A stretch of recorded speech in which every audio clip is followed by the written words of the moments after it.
உடலாலும் உழைத்து எனக்கு தொண்டு செய்ய வேண்டும் என்பதையே அப்பர் தன் வாழ்நாள் கொள்கையாக வைத்திருக்கிறார். போய் பார், அவர் எனக்கு இந்த தள்ளாத வயதிலேயும் கோவிலை சுத்தம் பண்ணி மடத்தை சுத்தம் பண்ணி உடலால் உழைத்து எவ்வளவு பணி செய்கிறார், அதற்கு நான் ஒரு சிறப்பு பரிசு கொடுக்கணும் இல்ல, அதுதான் அவருக்கு உயர்ந்த மாற்றை கொடுக்கிறேன் அப்படின்னு சொன்னார். அப்போ ஞானசம்பந்தர் மூலமாக சிவபெருமான் நமக்கு காட்டுகிறார், உடலால் உழைத்து செய்யக்கூடிய உழவார பணி இவ்வுலகில் மிக உயர்ந்தது அப்படின்னு.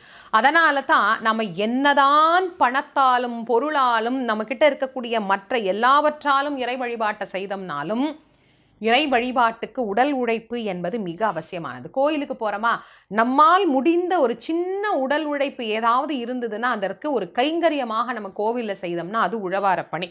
நம்மால் முடிந்த அளவு எங்கெல்லாம் உழவார பணி நடைபெறுகிறதோ அங்கெல்லாம் போய் கலந்துக்கிட்டோம் அப்படின்னா நிச்சயமாக இறைவன் நம்மை மிக சிறப்பாக விரும்பி அருள் புரிவார் அப்படிங்கிறதுல மாற்று கருத்தே கிடையாது. அதனால உழவார பணி என்பது உடலை வருத்தி இறைவனுக்கு தொண்டு செய்யக்கூடிய அந்த அழகிய பணியை அப்பர் பெருமான் நமக்கு காட்டி அருளிய அந்த தெய்வீக பணியை வாய்ப்பு இருக்கிற மனிதர்கள் எல்லோரும் செய்து இறைவனுடைய அருளை பரிபூர்ணமாக பெறலாம்.